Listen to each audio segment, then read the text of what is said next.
بسم الله الرحمن الرحیم.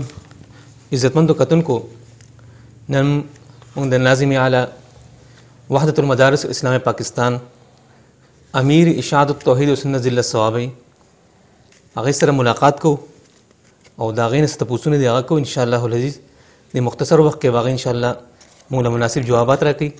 زه دا غین ته پوسونه کوم، وخت ډیر کم دی. مولانا صاحب تاسو پوره نوم څه دی؟ زما پوره نوم اکمل محمد دی او ترور براته د مینې نه کله اکمل نوید وي او کله به اکمل سعید وي. نه هغه سعید ټکي زه ځان سره لیکم او نه اکمل محمد سعید لیکم. والدیت څنګه دی؟ او د والد صاحب نوم مې وصال محمد. او سکن سره جی سکن یو کوم ځای اوسېږي؟ ادینه محله توحید آباد ادینه. تاریخ پیدایش؟ تاریخ پیدایش 5/4/1985. ستاسو خاندان قبیله سره؟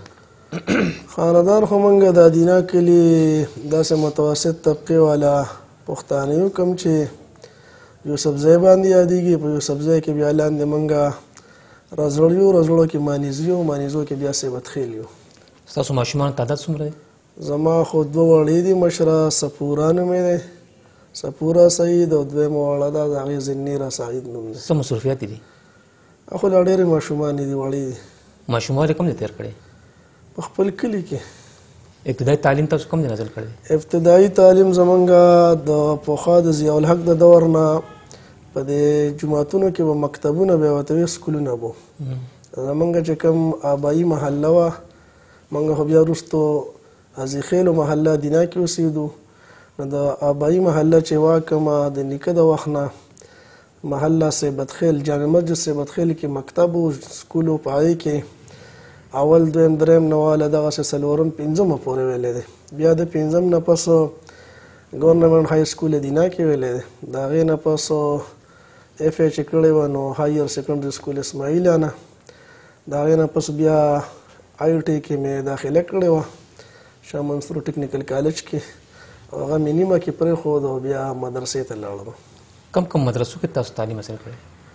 مدرسو کې خو زما په اولنی ابتدایي تعلیم دینی چې دی نو دا په کلي کې دی. زمونږ د محلې امام مولانا فضل ربي صاحب اوس هم ژوندي دی، حیات دی، الله دی په صحت کې برکت واچي. عمر کې هغې موږ سره ډېره خواري کړې وه. ناظره او قاعده، ناظره او ترجمه هغې سره ویلې وه. ابتدایي څه کتابونه د نحوې او د صرف او د ادب او د فقه ورسره هم ویلي.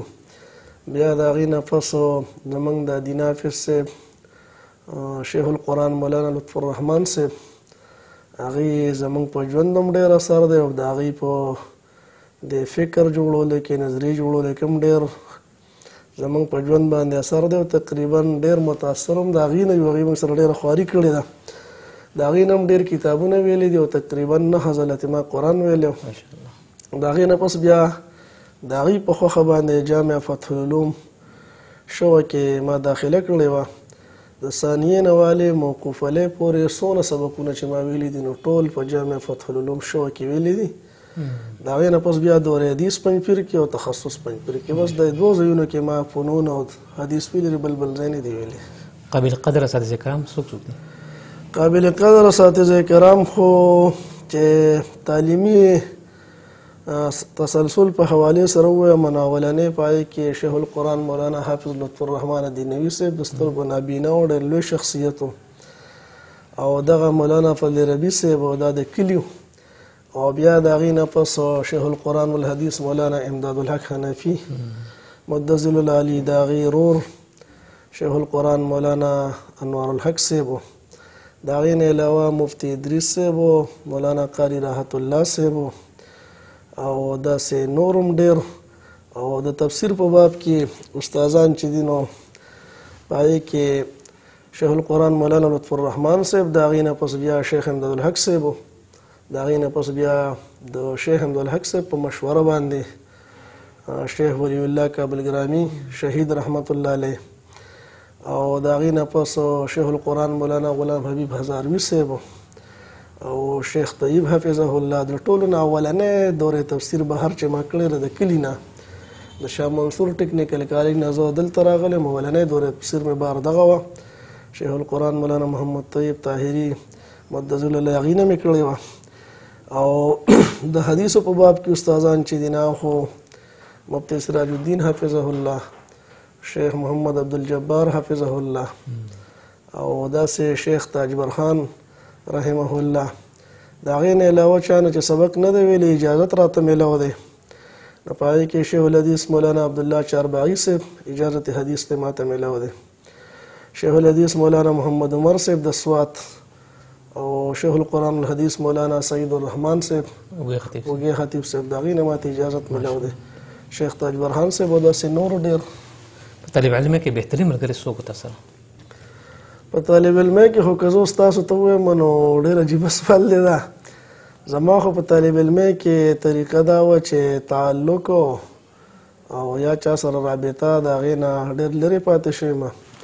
د دې د وجې نه به ته ډېر کم داسې څوک پیدا کړي چې هغه تا ته دا ووایي چې دا زما د دورحدیث ملګری دی. په هغې کې یو د علامه سید نواز دی، خو ده ته هم وروسته پته لګېدله چې دی زما د دورحدیث ملګری دی. او که ته فنونو کې ملګري ډېر داسې وو چې هغه نږدې وو، په هغې کې څه د خپل جماعت دي او څه د نورو جماعتونو دي. سن فراغت ستاسو کوم ځای نه کله شوی دی؟ زما خو سن فراغت تقریبا 2011 دی او دارالقرآن پنجپیر نه دی. تدریسي خدمات څه دي؟ تدریسي خدمات خو د 2001 او 2 کې چې ما شیخ طیب صاحب سره دورې تفسیر وکړه نو د هغې نه پس د خپل کلي کې مستقل روزانه بنیاد باندې درس ما شروع کړی دی، هغه تر ننه جاري دی. او د هغې نه علاوه دورې تفسیر هم څه تقریبا اومتم کال دی چې هغه کوم. او د فنونو او د دې نورو تدریسو زموږ په کلي کې د بناتو مدرسه د دورحدیث پورې اشاعة القرآن والسنه للبنین والبنات په هغې کې تدریس کوم. د ډېر مخکې نه د موقوف علیه د دورحدیث د کال نه ما هغې کې تدریس شروع کړی دی. په هغې کې مختلف کتابونه ما درس کړي دي. فی الحال صحیح مسلم جلد اول او صحیح بخاري جلد ثاني هغه پړاوم. او د هغې نه علاوه فصلونه زموږ په کلي کې د سکول او د کالج د طلباو دپاره د درس نظامي ترتیب دی، هغې کې من تدریس کړی دی. او تقریبا 12 سال زما د تدریس په مرکز کې وشو. اولنی دلته کې زما تدریس د یونیورسټۍ کالج چې کوم ترتیب و فصل نه هغې کې و. بیا د هغې نه پس د مفتي صاحب په مشوره باندې او د شیخ صاحب په مشوره باندې د دارالافتا صرف نگراني حواله شوه. او د هغې نه پس بیا دارالافتا کې تخصص په الفقه کې د تدریس مکمله وشوه، هغه لا تر ننه پورې جاري ده. په هغې کې زما اصول الجرح والتعدیل یا اصول تصنیف و تحقیق او د مقالو نگراني او یا مخکې مفتي صاحب ته د پیش کېدو نه مخکې د فتوو کتل دغه زما ذمه داري ده. او د کله نه چې مرکز کې فنون شروع شوي دي نو هغې کې هم تدریس شته او تر ننه پورې جاري دی. مرکز کې په کوم عهدو باندې تاسو پاتې شوي یا کار کوئ؟ مرکز کې خو زه نایب مفتي معین مفتي باندې وم، تر اوسه پورې لا یم او مدرس هم یم. ستاسو دروس کو شاګردان هم ډېر دي، داسې قابل قدر شاګرد چې تاسو تذکره کول غواړئ؟ نه خو په مختلفو حوالو سره وي او زه به څه ووایم هغه خو به د مشایخو شاګردان یي، زموږ په کوم څه برای نام سره راغلي وي نه یي به ډېرو ځایونو کې شته او سړی وویني نو ډېر خوشحاله شي. زه قاضي شمس الدین رحمه الله چونکې زموږ د سند استاز دی، د هغه مدرسې ته زه تللی وم جامعه صدیقیې ته. هلته یې وطن ما ته ډېره توجه راکوله. ما یې که دې خطا شوی ده چې ته د بل چا ګمان نه باندې کوې، ځکه ما سره ښه علما وو. ما تپوس وکړم ته څوک یې د کوم ځای یې؟ نو هغه مفتي عنایت الرحمن د کوستان او دلته نه تخصص کړی موږ سره پاتې شو، هلته مدرس و. هغه دی یا مثلا تعلیم القرآن راجا بازار کې زموږ د پنجپیر مفتي وسیم دی، هغه تخصص کې پاتې شوی دی. د شیخ فضل صاحب په مدرسه کې یو مدرس دی مانه په الحال نومیر دی، هغه هم دلته پاتې شوی دی. یا اوس موجوده وخت کې شیخ عمر صاحب سره ملګری دی ښه معتمد او هغه هم دلته کې په ډېر دي. چونکې زمونږ کمال نه دی خو مرکز کې و، مرکز ته خلک ډېر راځي او قابلان راځي، استعداد والا راځي. نو موږ سره نسبت یو که ځان ته نسبت کوو نو خطا هم د هغه مشرانو له راځي، موږ له نه راځي. نو په هره اداره کې تقریبا شته ملګري. جماعت سره ستاسو وابستګي کله نه ده؟ جماعت سره وابستګي خو که زه تاسو ته ووایم چې زه پیدایشي پنجپیری یم، دا به څه بده نه وي. زمونږ د کور ماحول زما نیکه چې و هغه یوپي ته خلک دغه له تلو علم حاصل له دیوبند ته تلو او زما نیکه نیم جایداد په یوپي کې پیرانو په هغې باندې ختم کړو. بیا چې کله پاکستان آزاد شو نو بیا د هغې نه پس به هغه کوټې ته ته هلته یې پیرانو دغه کوم چې ما تذکره وکړه د خپلو استادانو کله چې ادینه حافظ صاحب شیخ القرآن مولانا لطفالرحمن صاحب مسله بیان کړه زما نیکه توبه ویسته او هغه د هغې په عقیده او په نظریه باندې نو زموږ د کور ماحول الحمدلله زما د نیکه یو ورور مولانا مجید الله الحاج مولانا مجید الله چې هغه په ادینه کې په دوو څیزونو ډېر مشهور دی. یو په حسن باندې په ښایست باندې دویم په نیکوالي باندې د هغه مثال بیانېږي. هغه د تورنګزه حاجي صاحب مرید دوه ځلې ادینه ته هغه راوستی مو او په هغه زمانه کې هغه 8 حجونه کړي او موږ ته ترور وایي چې زما یو تره و هغه په کالوخان کې امامت او خطابت کو خو شانورو کورنو کې هغه چې وفات شي نو د هغه کتابونه یې په ډېرو خرو باندې راوړي خو لکه موږ ته نه د هغې څه تاریخ معلوم شوی ده نه څه کتابونه خو لکه دا ده چې کورنۍ مکمل دیني که نه وه نه د دین نه لرې هم نه وه او بیا نظریه برابر و الحمدلله زموږ د محلې امام اشاعتي و د وړیکوال نه دې سره وابستګي ده او تقریبا د اووم اتم نه خو ماته یاد دي چې په شوراګانو کې شریک شوی یم. ماشاءالله. جماعت طرف نه تاسو څه عهده میلاو شوې ده؟ جماعت د طرف نه خو خدای خو زما خپله طبعه دا ده چې نه مې خدای خوښه ده او نه مې چېرې طلب کړی دی خو هم کیدای شي دغه وجې چې ما پورې کوم خوا زما نو خدای تړلی کېږي. اول د کلي په سطحه زه یو عام رکن وم بیا د هغې ناظم شوم او بیا نایب امیر شوم بیا د حلقې شورا له بدلم په حلقه کې بیا د حلقې نایب امیر بیا د ضلعې نایب امیر اوس چونکې څه حالات داسې راغله نو د ضلعې امارت حواله شو. د هغې نه علاوه د صوبایي شورا زه ډېر پخوانه رکن یم هغې ته هم زما کله چې شیخ صاحب تحقیقاتي کمیټي جوړه کړه نو نور عهدیدار هغې اعلان وکړه چې را ستاسو خوښه ده او ناظم به زما په خوښه باندې د تحقیقاتي کمیټۍ هغه دی وي.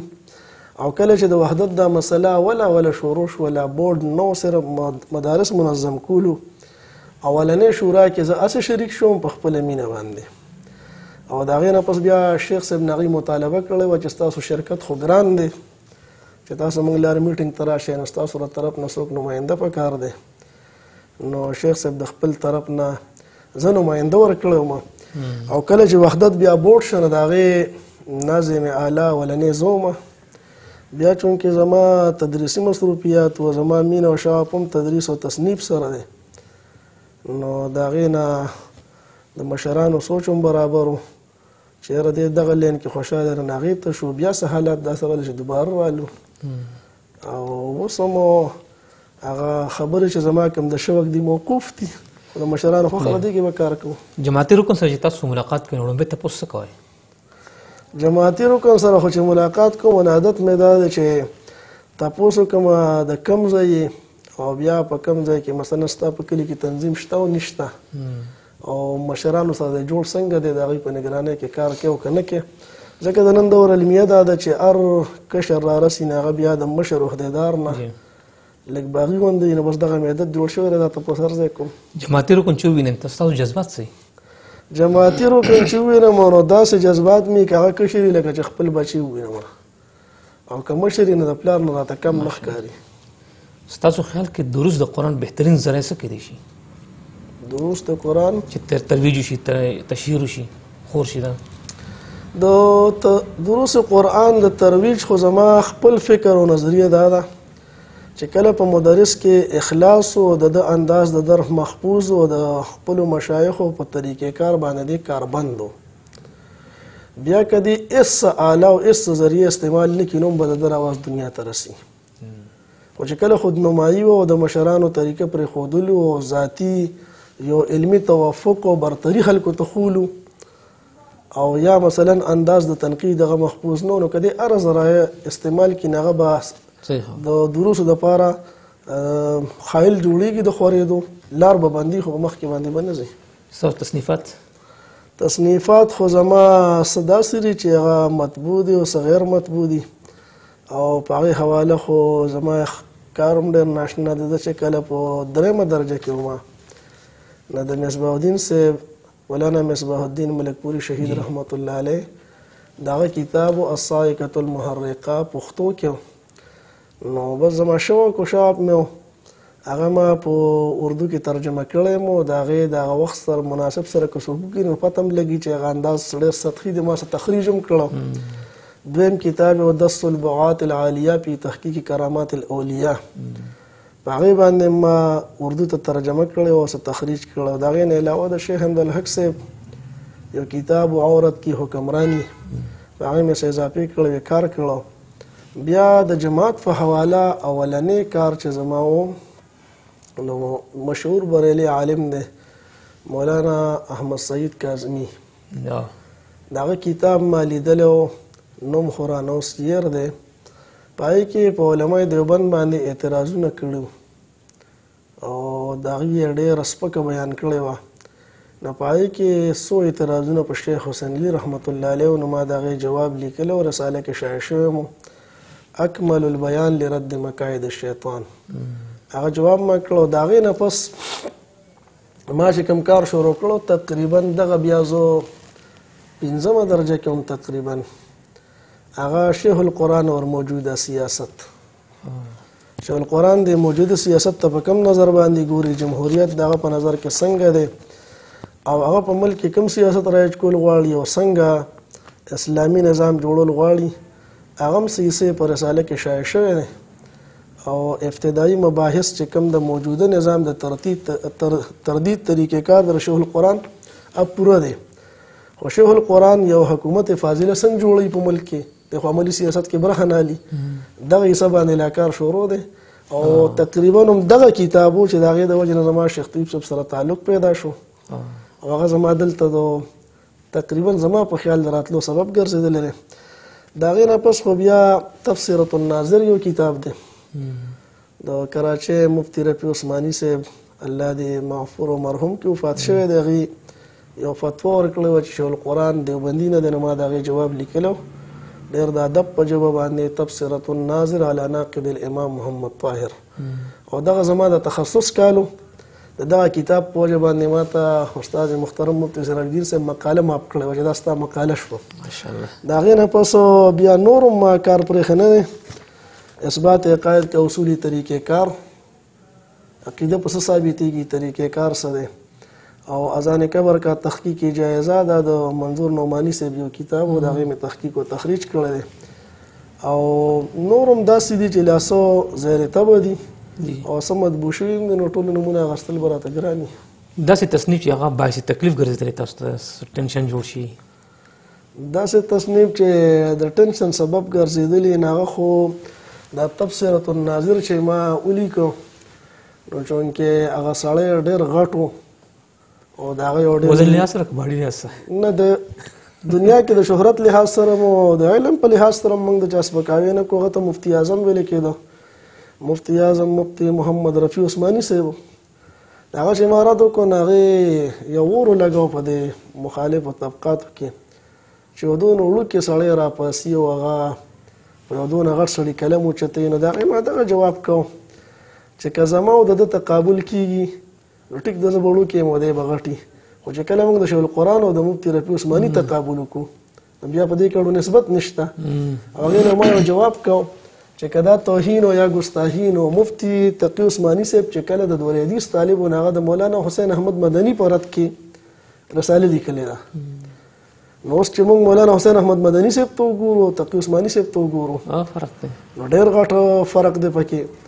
بیا د دغې دپاره چونکې دغې ما ته ډېر ذهني ټیسټ را رسولې او ټلیفونونه او خطونه او دا به راتله نو ما په هغې باندې ډېر په کلونو مطالعه وکړه. اوس چې ما د شیخ القرآن کوم تصنیف دی الانتصار لسنت سید الابرار په هغې تحقیق کړی دی نو په هغې کې هم د مخالفینو یو بنیادي پراپیګانډا دا وه چې د پوسټاس تنقید کړی دی نو ما بیا د سلفو نه نمونې او نظایر خولی دي چې کم کم سړی دی چې هغه په خپل استاد جرحه کړې دا تنقید یې کړی هغې کې بیا ما ډېرې نمونې خولی چې ناشنا څه نه ده. د جماعت کومه رساله ستاسو دې وخت کې مطالعه کېده؟ جماعتي رسالو په حواله کې ووایو نو عالمي سروې چې وکړي نو رسالې په لاندې باندې راځي او هغې کې وجه دا ده چې د رسالو ټول ادارتي نظام چې دی هغه ډېر کمزوری دی. یو بر وخت رسایي نه کېږي یو د هغې پروف ریډنګ نشته نو د رسالو د مطالعو په ځای باندې د سلفو کتابونو کتلو ته ترجیح ورکوو. تاسیس د جماعت په حواله سره ستاسو سره ده؟ نو اشاعت التوحید و سنت چې جوړېده نو د دې خو جوړښت د وخت ضرورت مو ډېره ضروري وه. دا کومه طبقه چې د علماء دیوبند وه نو دوی په هندوستان په ځمکه باندې جهادي هم ډېر محنت کړی دی، د توحید و سنت هم ډېر محنت کړی دی. خو بیا داسې زمانه رااله چې دا علماء دیوبند دا نوم ټریډ مارک په طور باندې استعمالېدو، هر چا خپله دوکانداري جوړه کړه، کولې بدعات او شرکیات او هغې بندیت ورکو. اشاعت التوحید و سنت په دې معنا باندې ډېر ضروري و چې دا وښیي چې د دیوبند فکر او قرآن او سنت، توحید او سنت خورول چې دا څوک کوي نو دا به دیوبندي، لکه څنګه چې سید احمد پالنپوري صاحب لیکلي دي، او چې دغه نه کوي نو دا دیوبندي نه دی. صحیح خبره. کم ملکونو تاسو سفر کړی دی وخت؟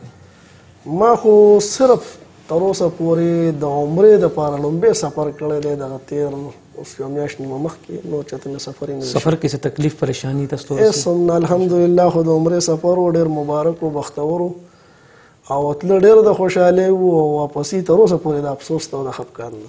ستاسو ذریعه معاش سره؟ ذریعه معاش خو زمونږ دلته کې مې تدریس دی، نو د هغې هم الحمدلله څه کفاف میلاویږي، او کلي کې تدریس چې کوم نو د هغې هم څه دی، او کوم چې مې ابایي محله ده نو شکر د هغې کې څو ټکه پکې امامتي شته، کله هفته کې چې یو ځل ښکاره شم، خو هغه خلک دی الله ښه ساتي، زما ډېر قدر او احترام کوي. او په کور نه موږ زمیندار یو، نو څه نو دونه څه لږه ډېره لیکه څه ځمکه شته چې موږ ته څه خپل دانې غنم پوره شي. مخالفین، عقیدي مخالفین سره ستاسو برتاو څه دی؟ نو عقیدي مخالفینو برتاو خو دا دی چې کوم عوام دي، که هغه د عقیدې دي او که د عمل مخالف دي، نو زما خو نظریه دا ده چې هغې ته زموږ په مخالفت به الله ثواب ورکړي، ځکه چې هغې ته خو یو مولا غلط ذهن کې اچولی دي چې ګنې دا غلط خلک دی، نو زموږ مخالفت هغې د دین په توګه کوي. که هغې په د خپل عمل کې مخلص وي، هغې ته خو دلیل مخې ته نشته.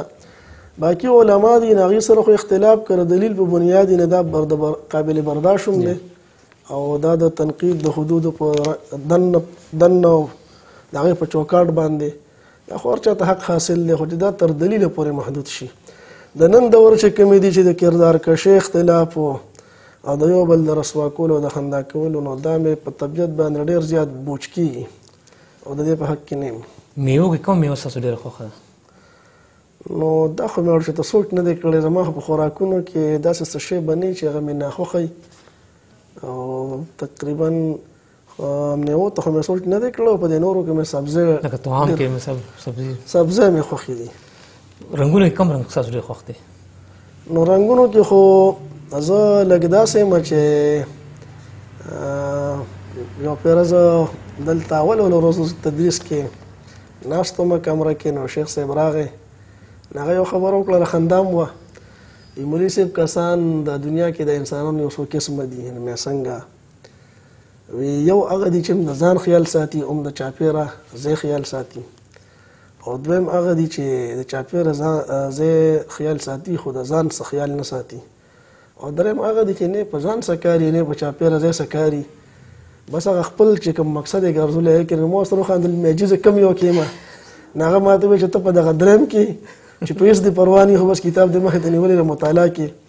نو زما خو حال دغه دی، نه مې په پیزار او په جامه څه پروا وي، که څه ظاهري ښیي نو دا به د کور والا څه وجه چې هغې به وایي چې دا بدلې کړه، ما ته به اوس هم کور وایي جامې بدلې کړه، زه بدلوم، که ونه وایي. او زه چې جامې کپړې مې مثلا واچولې، نو زما دا نه چې دا څنګه شو، دی به 3 ورځې پوره کوي، دا بیا بدلېږي. او رنګ خو هسې حدیث د پیغمبر د چې د هغې سپینې جامې خوښې وي، نو بس دا سپینې ښې دي، خو ما ته ټینګېږي نه، کار مې موټرسایکل سره وي. کوم شیز باندې غوسه ډېر راځي؟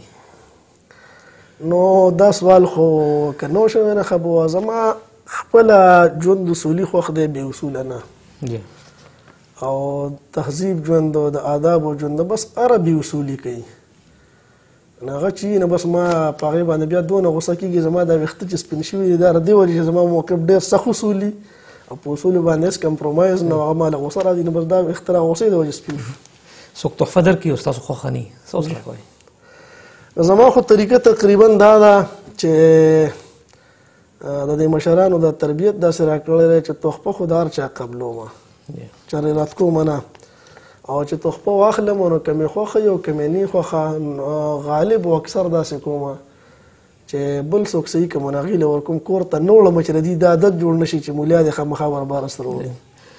څوک مسلې تپوس کوي تاسو له جواب نه راځي تاسو څه کوئ؟ نو په دې باب کې خو زه بالکل نه ملامته کېږم ونه شرمېږم چې د مسلې تپوس کې زه پاک او صاف یم دا مسله ماته نه ده معلومه. کله پکې وخاندیم یاره دا خو ډېره اسانه ده نو مې دا به تا ته اسانه او کله که داسې وشي چې مثلا ما یو خبر وکړه او هغه ټیک نه او ما ته څوک وایي چې دا ټیک نه ده نو زه د هغې وکالت هم نه کوم. دا زه تخصص کې طالبانو ته مې دا واحد مولیا ده چې د خپله خبره واپس اخلي رجوع کوي. بالکل. وحدت المدارس جوړ شوی دي تاسو څه تجربه هغې کې؟ وحدت المدارس خو چې جوړ شوی ده نو بس تجربه خو دغه ده چې دا د اکابرو د اولیاو په دعاګانو وجود ته راغلی دی. اوس هم د هغې دعاګانې دي او د هغې محنت ډېر دی نو په لږ وخت کې ډېر سفر کړی دی او انشاءالله چې داسې لږ د ملګرو محنت او دعاګانې نو د نور به هم ډېر سفر وکړي کامیاب به انشاءالله. د دې معرض وجود څه مقاصد دي ولې جوړ شي؟ نو معرض وجود مقاصد خو اگر چې خلک یو رنګ ورکړي بل رنګ ورکړي چې ګنې دا د چا مقابلې نه دی حاشا وکلا دا چرم د چا مقابلې نه دی. څوک دا تاثر ورکوي چې دا وقتي پیداوار دی ګنې هنګامي پیدا شوی دی نه. وحدت المدارس کې زمانه کې یو سړی تپوس کوي نه زما غونده د یو کمزور یو خوار مولیا د دې په جوړولو کې د 1200 کالو منډې جی د 1200 کالو منډې او محنت پکې زما شامل دی. دغسې له ټولو مولیانو دا نه هنګامي جوړ شوی دی نه حادثاتي جوړ شوی دی نه د چا مقابلې لري بلکې موږ وکتلو چې زمونږ څونه بورډونه دي نو تقریبا د هغې نصاب کمزورۍ طرف ته روان دی. هغه کم چې زوړ درس نظامي و د هغې نه هم سات تر ساته لرې کېږي او که د هغې نه لرې کېدو څه جدت پکې راتلی چې هغه د پیدې وي نو هم به موږ ویلو نو هغه جدت پکې هم نه راته چې کم د زمانې سره ضروري دی او د هغه زوړ نهج نه موږ لرې تلو. بله دا وه چې اشاعت التوحید والسنه دا یوازې د یو تنظیم نوم نه دی دا د یو فکر او د نظریې نوم دی. کم نصاب چې په دې نورو بورډونو کې هغه زموږ فکر او نظریې سره سمون نه خوړو. مثلا زموږ د سلفو تحریک دی د قرآن فهمۍ او قرآن فهمي په هغې کې ډېره په محدود مقدار کې موجود وه. که کوم د قرآن سیسې وي نو هغه هم د قرآنیاتو دپاره نه وي چې قرآني فکر قرآني فلسفه قرآني نظریات د خو راشي بلکې هغه کله جلالین پکې خو کله دیله چې ترکیب پکې وکړه کله دیله چې صیغې پکې وباسه. نو د اشاعت توحید او سنت یو فکر نوم دی نو مشرانو دا فکر کوو چې کوم فکر موږ دنیا ته پیش کوو نو موږ ته ګرانه دا پیش شي چې موږ یو بل داسې بورډ او یا داسې نظام سره منسلک یو چې د هغې نصاب جدا وي نو یو خوا موږ هغه نصاب پړاو بل خوا بیا موږ د خپل فکر سره ټچ ورکو نه هغه بیا په هغې هم بوج کېږي دې خوا هم ګرانه جوړېږي چې زموږ یو داسې نظامي چې هغې کې زموږ د فکر کتابونه شامل د جدید دور د تقاضو مطابق نو هغې سره موږ خپل نصاب مقرر کړی هغې پرده ضروري وه. د جماعت کې ډېر ملګري چې اوسه پورې هغې بورډ سره الحاق نه دی کړی دا څه وجه کیدی شي؟ نو د هغې دپاره خو مختلف وجوهات کیدی شي. څه به د چا حدشات وي او څه به کله یو مخلص سړی وي د چا په خبرو کې راشي په عایشه رضی الله عنها چې بدنام ولګېده نو په هغې کې څه صحابه داسې وو چې د هغې په اخلاص باندې بالکل شک نه شي کېدی خو هغې هم د هغې په خبرو کې راغله. نو څه ملګري به داسې وي چې هغې به د چا په خبرو کې راغلي څه به داسې وي چې هغې به د اکابرو په ځای موږ ته ګوري چې دا پلانې ډېر کمزوری د دې د چلولو نه دی نو خیال کې به دا نه وي چې ګنې دا د اکابرو د نګرانۍ لاندې نو هغې به هم رب طرف ته راشي او داسې تقریبا ډېر کم مقدار دی دونه نه دی. ستاسو هغوی څه پیغام دی چې وحدت سره الحاق فورا؟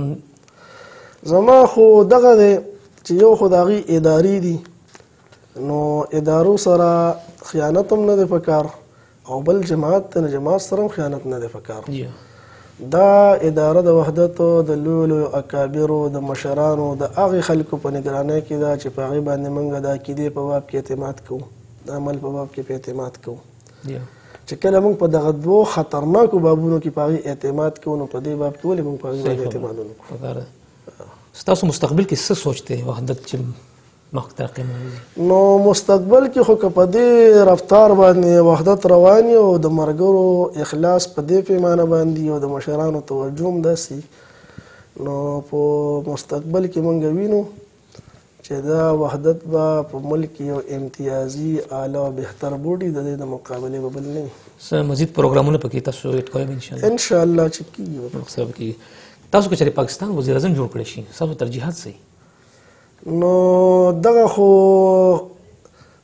خوب هم نشم ګڼلی نه لیدی شم، ځکه چې تا ته ما مخکې وویل چې دا عام د منظمې خو دې زما د سوچ مطابق نه دغه طرف ته خو زه لکه سوچ هم نشم کولی. بالفرض تاسو یو سیاسي پارټي وي چې یار موږ سره ملګرتیا وکړه، نو زما چې راته زړه خبره وویل هغه دا ده چې زه هم چې لرې چېرته یو غار وي چې هغه کې د بجلۍ او د هر څه اسباب مهیا وي، مکتبه پکې ناست یم، دغه مې طبیعت دی، دغه خوا مې سوچ هم نه دی کړی. دنیا په ټول ملکونو کې کوم ملک ستاسو ډېر خوښ دی؟ د دنیا په ټولو ملکونو کې مې د مذهب په اعتبار سره حرمین خوښ دي. پسندګي وجه سره بیت الله دی وجه نه؟ بس دغه ده چې زمونږ دیني مرکزونه دي، بیت الله دی پکې او مسجد نبوي دی پکې. نن سبا تاسو ګورئ پاکستان معیشت ډېر خراب دی، داسې کوم وجوهات دي چې هغه سړی اپناو کړي چې دا ملک د دې ګند نه راوځي؟ نو دا فضل الله صاحب دا تپوس چې ته زما نه وکړې او بیا 1 غنټه ټایم راکړې نو انشاءالله زه به تا ته حل وښیم چې د پاکستان د معیشت د لاندې راتلو اسباب څه دي او دا به مخکې څنګه ځي او څنګه به دا ترقي کوي. خو په لنډو الفاظو کې چې زه بې د خپل څه وضاحت نه ووایم، د شاه ولی الله حجت الله چې زمونږ مشرانو دا سبقا ویلی مو، نورو ته یې ویل مو، په هغې کې یو حصه د ارتفاقاتو چې دا ارتفاقاتو د حصه عملي شي. یا مثلا شیخ القرآن چې کوم نظام پیش کړی دی د سیاست اسلامی، هغه زما د شیخ القرآن موجوده سیاست د کتاب یوه حصه ده چې معیشت د ملک به څنګه مستحکم کیږي. په هغې کې کتاب الخراج د امام ابو یوسف دی، دا د ملک د معیشت دپاره دی. په هغې کې کتاب الاموال دی، دا د ملک معیشت دی به آمد د کوم ځای نه کوي، لګي به په کوم ځای باندې. 2 خبرې به برابرول غواړي، یو د ملک د آمد ذرایع دا زموږ د ملک ټیک نه دي، دویم بیا د ملک د خرج کولو ځایونه کم دي، مصارف چې په هغې باندې د ملک پیسه ولګي دا هم زموږ غلط دي. نو چې دغه کار برابر شي. او درېیمه خبره اهمه دا ده چې معیشت ټیک کول یوازې د اسبابو کار نه دی چې موږ به صرف اسباب ګورو. زموږ اوس موجوده خلک ټول اسبابو پسې نښتي دي. په معیشت باندې د روحانیت غټ اثر دی. د پاکستان د معیشت د لاندې راتلو بنیادي وجه دا ده، قرآن مثال ذکر کړی دی د یو کلي، تاسو نه ګورئ یو کلي ته کانت آمنة مطمئنة یاتیها رزقها رعدا من کل مکان. اسباب د معیشت د ارض نه هغې ته پراخه راتلو، خو فکفرت بانعم الله، هغې د الله په نعمتونو کفر وکړو. نعمت د الله قرآن او سنت دی پاکستان کې په جوړېدو کې اواز کېدو. پاکستان کې مطلب کیا لا اله الا الله، او دا یو قسم موږ دوکه ورکړل، هغه لا اله الا الله تر اوسه ونه شو، محمد رسول الله نظام تر اوسه ونه شو. نو دا موږ د هغې سزا خورو، فذاقها الله لباس الجوع والخوف. اکراله دا روحاني سبب عقیده به ټیک کوو، د اعمالو اصلاح به کوو او اخلاقیات به برابرو، معاملات به برابرو، نو هله به معیشت مضبوطېږي. الله دې مضبوط کړي. ستاسو مکتبې که څوک کتاب پټ کړي تاسو هغه ونیسئ، څه عمل ورسره کوئ؟ نو په کتاب باندې خو خفه کېږم ډېر زیات. زما که څوک ذاتي تنقیص وکړي نو زه په هغه وخت غوسه شم، خو وروسته ما معاف کړي، 1 منټ پس زما بیا څه نه. خو کتاب چې رانه څوک ووسي نو بیا مې بالکل زړه نه نوځي، ځکه زما ډېر د نیستۍ اخیستل شوي کتابونه زړه نه مې نوځي. د غلطي اصلاح څنګه کوئ؟ د غلطي اصلاح خو طریقه دا ده چې یو خو زمونږ پښتنو په مزاج کې دا خبره ده چې دی په کوم وخت کې څه کار کوي غلطي، او ته په هغه وخت کې د هغې اصلاح کې نه اول به تاله ځان ته کتل پکار چې زما د ده په زړه کې حیثیت څونه دی، زما منصب او مقام کم یو دی. لکه ته په داسې منصب یې چې هغه تا تر پلار په نظر ګوري، د یو مقدس شخصیت په نظر ګوري، ته بر وخت که اوس اقدام نه کوې د اصلاح نه دا ته غلطي کوې، بر وخت هغه بندولی شي. خو که مثلا ستا د هغه په نظر کې ستا حیثیت د همزولی دی یا د لاندې سړي دی، ته اوس په دې وخت کې هغه ته د تنقید په درجه کې وی نه دی کې به اضافه راځي کمې به نه راځي. نو یو زمونږ د غلطۍ د اصلاح دپاره چې کومه طریقه ده چې موږ ورته رد وایو، تردید ورته وایو یا تنقید ورته وایو، د دې په ځای باندې که دا وعظ او نصیحت شي نو دا ډېر کارآمد دی. او امام شافعي رحمت الله علیه فرمایي لیس من السنة ان تجادل عن السنة، د سنتو خدمت خدا نه ته په سنتو جنګ وکړي.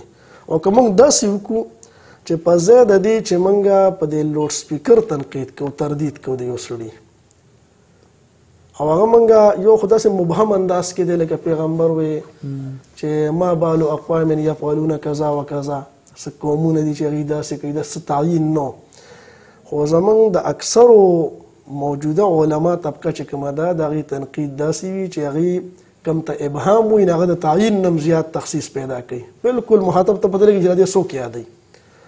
دغې طریقې سره د پښتنو په مزاج کې ضد راځي، عناد راځي. دا ولی خان د پښتنو لیډر و که نه، هغې په طبیعت پوه وي پښتانه که په زور جنت ته بوځي نه ځي، په رضا جهنم ته ځي. نو د دې په ځای چې موږ د خپله لهجه د واز کو، د نصیحت کو، او خاص کر د انفرادي ملاقات دا ډېر زور اصل چې انفرادي موږ هغه سره ځان له میلو شو چې وروسته دا پلانې عمل دی، په دې الله خفه کېږي، پیغمبر پې خفه کېږي، د قرآن آیت داسې وي، حدیث داسې وي. دا ډېر کارآمد دی او دا ډېر پیداناک دی. او بله دا ده چې لکه موږ خو د الله د پیغام خلکو ته رسو، زموږ خو دعوه ده د الله پیغام خلکو ته رسو. نو زه خو داسې کوم د الله پیغام د خلکو ته ورسوم، بیا که هغه تردید وکړو او هغه څه غلط کمنټس پې ورکړو، نو بیا ما له په هغې پسې نښتل نه دي. ما د الله پیغام ورسو، زه په دې منځ کې واسطه یم، واسطه له منځ نه حذف کړو، نتیجه پیدا کېږي. صغرا کبرا اعظم کې او خدای وسط لر کې نتیجه راځي. او که زه په دې منځ کې لګیا یم نو بس هغه سړی ما د الله سره د میلاولو په دې لرې بوتو. نو دغه خبره ډېره اهمه ده. جماعت کې تاسو داسې واقع پېښه شوې ده چې عجیب و غریب چې تاسو بیانول غواړئ؟ ډېرې دي، خو هغه به داسې چې مستقل کتاب ضرورت دی او هغې ته به ځان له موږ د وړیکوالي نه چې کومه ټکرې خوړلي دي د کلي په سطح، د محلو په سطح، او بیا نور زما د پټي یا د پښتو د عزیزولۍ د هر پښتون دښمني، الحمدلله زما د پټي د عزیزولۍ یوه دښمني نشته. زما د پلار او د نیکو د نیا چې چا جنازه نه ده کړې، ما په هغه جنازه کړې ده. خو د دې مسلې او د تنظیم د وجې نه ډېرې ماته مسلې شته، خو هغه د سکرین مخې ته بیانول نه غواړم، هغه الله لري. جماعتي احباب دپاره تاسو څه پیغام ورکول غواړئ؟ د جماعتي احبابو ته خو پیغام دا دی چې دا جماعت څنګه موږ وایو اشاعت التوحید والسنه، نو د دې موږ ته بانیان هم معلوم دي، د دې موږ ته بنیاد ګټې هم معلومې دي، د هغې افکار او د هغې نظریات او د هغې عمل ټول موږ ته معلوم ده چې څنګه خلک وو. اوس موږ د هغې نظریه کلکه رونیو، د هغې طرز عمل کلک رونیو، نوې نوې د ځانه تحقیقات په هغې کې ونه کړو. لکه ویسا شیخ صاحب به د هغې نه تعبیر کو چې د اشاعت فرد به هغه وي چې هغه د شیخانو په تحقیق باندې مطمئن وي، پنځپیر شیخ القرآن، پنډه شیخ القرآن. نوې نوې لارې، نوې نوې تحقیقونه موږ ونه کړو، او کوم چې فکري انتشار بعضې خلک پیدا کوي د دې نه موږ ځان وساتو. نو دا به د جماعت د ترقۍ یو لار وي او مخکې پرې لاړ شي. عزتمندو، تاسو کوم تپوسونه کړي د وحدت باره کې هغه موږ د مفتي صاحب نه وکړو، تاسو بیا هغه جوابات تفصیل سره واورئ او کوم شکوک او شبهات دي انشاءالله العزیز هغه به تاسو د زړونو الله وباسي. دا مختصر خبرې دي، د دې ډېرې قیمتي خبرې دي، غټې تجربې دي، د دې نه استفاده وکړئ. الله جزا خیر درکړي. مفتي صاحب ډېره مهرباني، ډېره شکریه، جزاک الله خیر.